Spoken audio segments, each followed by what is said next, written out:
Afternoon. We're going to jump right into a conversation about water, and luckily we have the water guru with us, David Waggonner, Wagner and Ball. Most people here know him, probably know him well, so I don't need to introduce very much. Why don't we just go right at an issue that, or a subject that you've been dealing with and talking about with the city for many years now.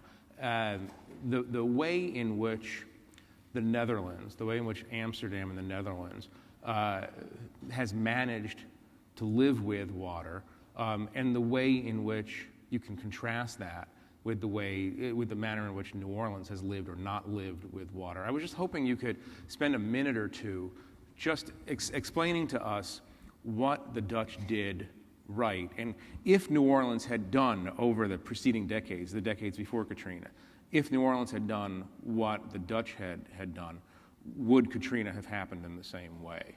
It's a pretty big question, and go with it where you will. Well, that would go to the river, probably, if you talk about what the Dutch would have done different and would have warded off Katrina. We would have stronger defenses because it would have been a national priority, and this is a local priority. Why, just stop there. Yeah. Why has it always been a national priority in the Netherlands as opposed to seemingly localized problems here? Well, half of this country about is below sea level. So as this is developed, not in the beginning, but Pliny, I think, the Romans said something about it. It wasn't clear whether this was land or water as he looked at it. So you had a bunch of farmers living out in a landscape that was mud and water, and really the Germans didn't want it, so the Dutch could live there. And they worked together. And the foundation of their society was working together. You take your money and I take my money, and together we're going to invest to ward off the water. And this started literally 800 years ago. At least longer, really, I think, but 800 years ago as a country, as a civilization that was really organizing itself around water with the dike master, the water boards, and so forth. It was fundamental to being able to make a good investment, and the Dutch have gotten really good at investment over the last few centuries, right? The stock started in the Netherlands, the idea of spending money as an investment, not spending money as an outflow. Putting it out there so that it comes back double. That's not a bad one, but we haven't been exactly like that. We have wealth that's extracted more than reinvested. Can you give me one example of something the Dutch did in Amsterdam or Rotterdam, for that matter, that had it been done here would have created a different outcome 10 years ago? Well, 10 years ago, again, that's a little bit of a quandary, but the safety standard is much higher. And the multiple lines of defense strategy was inherent there. They'd have a gate, and they would have a levee, and then they would have internal water management. They never planned a city without water. Water was always inside, fundamental to the plan. Anytime they got very far from that, everything got sick. The whole system started to fall apart. So they always had to revert to a balance of land and water. In 1850 in Rotterdam, there was a brilliant plan made by an architect named Rosa. And they use that as a reference. Now, you can find fragments of that there, but the highest value real estate is still where that was. In the 17th century in Amsterdam, they built the Ring Canals, or they extended those. Highest value real estate again. So there's a pattern occurring in this, which is add water, get money. Right, add water, get money. That strikes me as I say this as an outsider. One of the things you notice, and I come here fairly frequently, but I am an outsider. One of the things you notice is that, this is a very narrow little piece of land surrounded by a very large river and a very large lake. But you can walk for blocks and blocks and blocks in this city and never see natural water. And I mean, I have a very simple question to ask you, which is, we're on Canal Street. There was supposed to be a canal on Canal Street. Why isn't there a canal on Canal Street? Why aren't there canals of the sort that you see in Amsterdam? And what would be the benefit of having them? Well, I mean, this land is very weak. I mean, it's new land. It's only a few thousand years old. This isn't like Connecticut or something where the geology's moved around as rock. The only way it's basically paste. It's a mix of land and water. So It's great to put 45-story hotels on top of paste. Well, you have to have a friction pile that goes down and just kind of holds in, right? It doesn't ever get to bedrock. That's way, way below us. Sand is a good strata here, and in the Old Testament or in the New Testament, you weren't supposed to build on sand, right? Your house on sand was folly. That's the best we got. So you have to take better care. Weak soil, I've been told that only 2 or 3% of the cities on Earth are built on this kind of weak soil. We forgot that. And we are strong as a cultural city.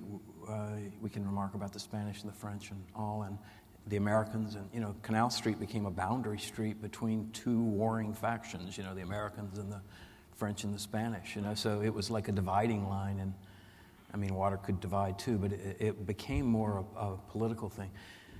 Water was more evident in the landscape here a while back in the people's lifetime now. If you went out to the outfall canals, they weren't walled off. You could actually go and look into the water there. That's all been closed off more and more as the defense against water became more evident. The other thing I think that you have to observe in New Orleans is that the technology was very strong. We invented here the wood screw pump in 1920. It was patented. That was the most powerful pump in the world. That pump allowed us to drain the land and allowed us to move into the lowland. That pump allowed us to pump from the middle of the city, the bowl where the ridge is about, all the way out, which is the unusual aspect of having these pumping stations not at the edge. Now they're going to be at the edge after the Corps finishes this project. But that was a transformation of the landscape. We had disease. We had sewer system mixed with stormwater. Those things were breeding problems, so you were trying to get rid of the water. But we didn't pay attention. It's fine for me to say that, we had an invention here in 1920, and we were over-reliant on it, but you should check back in the next 95 years, right? Or 85 years. You should be checking back on the effects. In 1928 or 9, the waterborne new subsidence was occurring. Mid-30s, ambient temperature was rising because of the drainage system.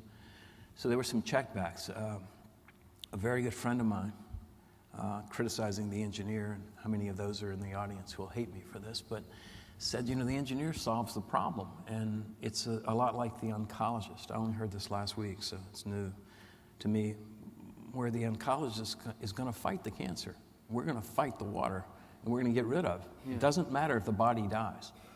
We fix the cancer, right?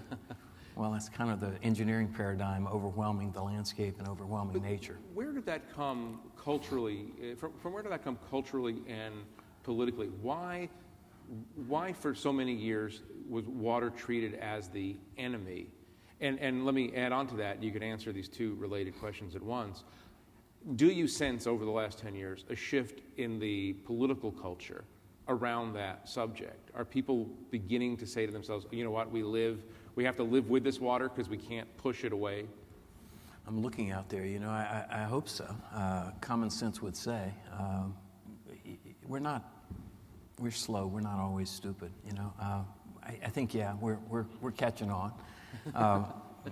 We need more water in our landscape. It's going to have some benefits. It'll have economic benefits, but it'll have resilient benefits, that we'll have more space for water. The discussion that occurs about the 100-year levee and the overtopping, well, that would say, I noticed some people picking up the fact that would say you would need space for water inside to take care of the overtopping.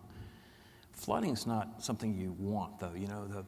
The idea is to create more safety, not less.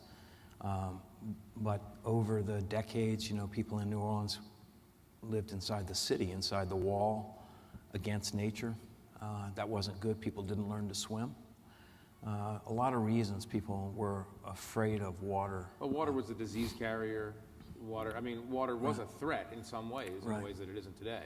Is that a reasonable explanation for it, or It could be a threat today. If today were a May day and it was really cloudy out there, we would all be thinking, can we? When it's controlled, it's not a source of pestilence in a way that it was. The discussion about water in the world and in the United States is changing quickly, right? But people don't differentiate sources of flooding.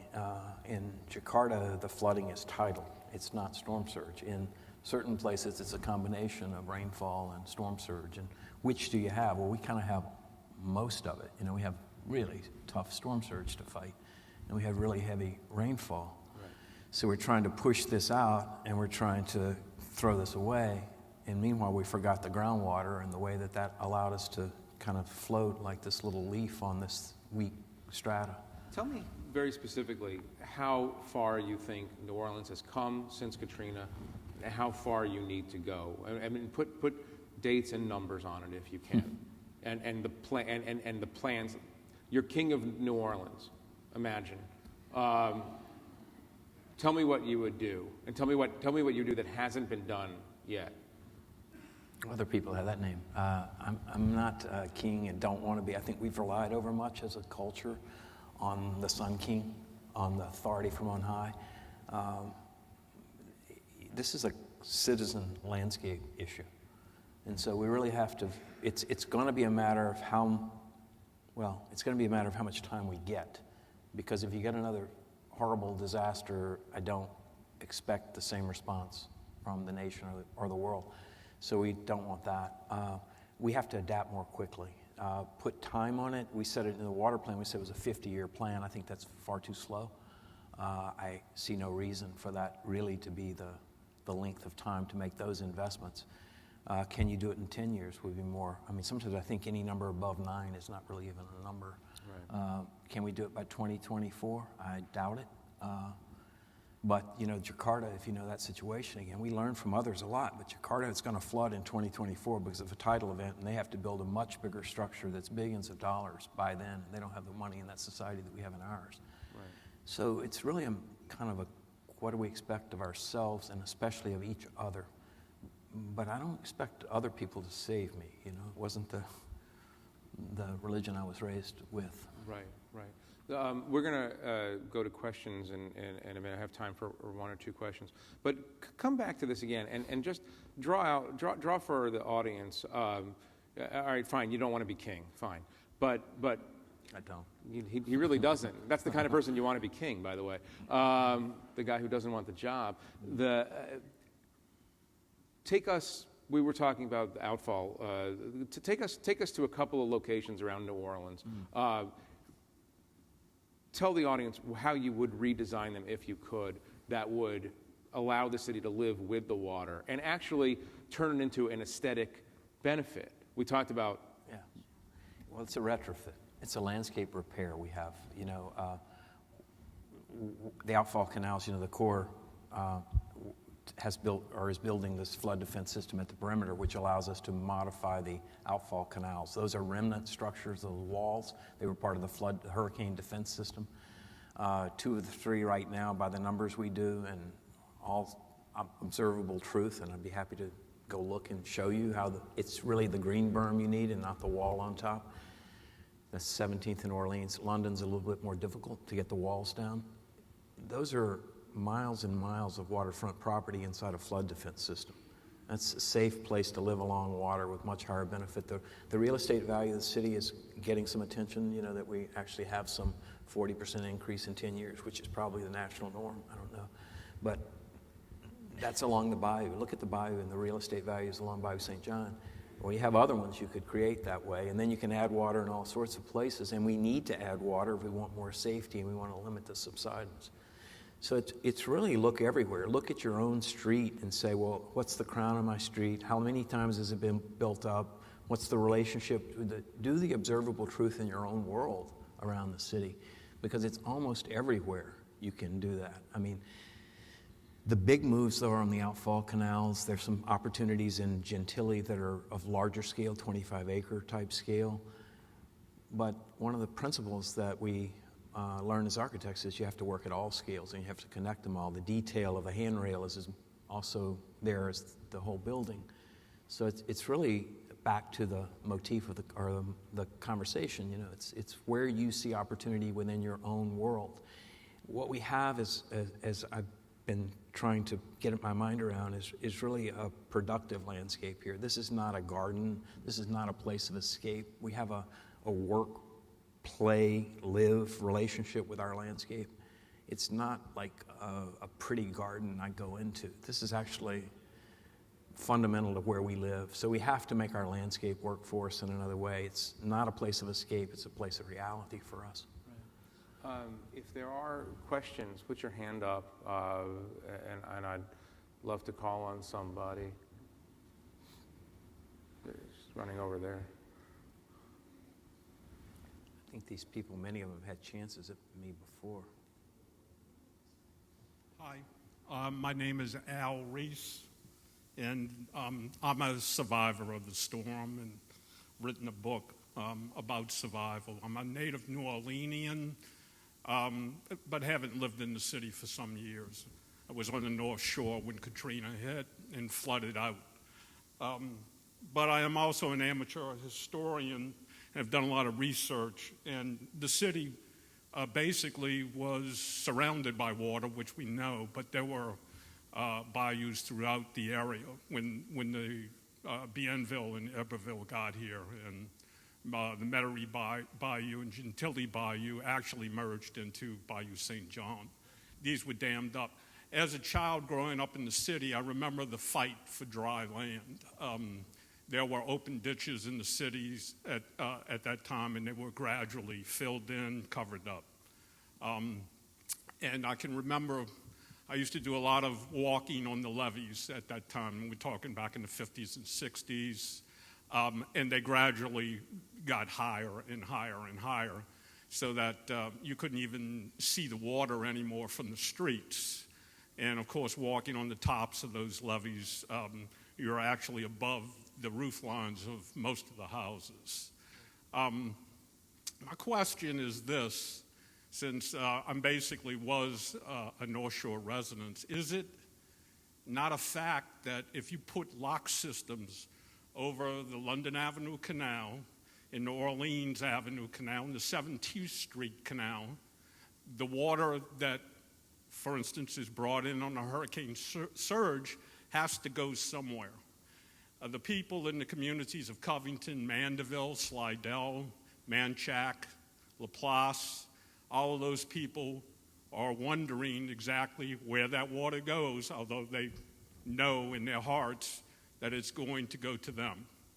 And it will increase the level of floodwater in their areas.